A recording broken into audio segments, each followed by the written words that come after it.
বিএনপির সিনিয়র যুগ্ম মহাসচিব রুহুল কবির রিজভী বলেছেন, আওয়ামী লীগের ক্লিন ইমেজের ব্যক্তিরা বিএনপির সদস্য হতে পারবেন। বৃহস্পতিবার নয়াপল্টনে বিএনপির কেন্দ্রীয় কার্যালয়ে এক সংবাদ সম্মেলনে তিনি একথা বলেন। এ সময় তিনি বলেন, কেউ দীর্ঘদিন রাজনীতি করেনি বা আওয়ামী লীগের আমলে যারা দোসর ছিলেন না, একসময় আওয়ামী লীগ করতেন, যারা আওয়ামী লীগের কর্মকাণ্ড, লুটপাট, সন্ত্রাসী কর্মকাণ্ড, টাকা পাচার পছন্দ করেননি কিংবা নিজেরাও এসব কর্মকাণ্ডের সাথে জড়িত নয়, এ ধরনের মানুষ বিএনপির নতুন প্রাথমিক সদস্য হতে পারবে।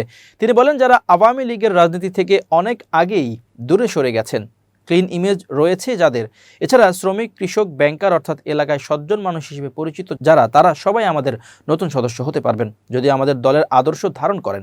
রিজভী বলেন, বিএনপির নতুন সদস্য হতে পারবে সমাজের সর্বস্তরের মানুষ। যারা বিএনপিকে পছন্দ করেন তারা আগ্রহী হবেন বিএনপির সদস্য হতে, এটা প্রত্যাশা করি, কারণ এখন তো শেখ হাসিনার সেই আগ্রাসন আর নেই।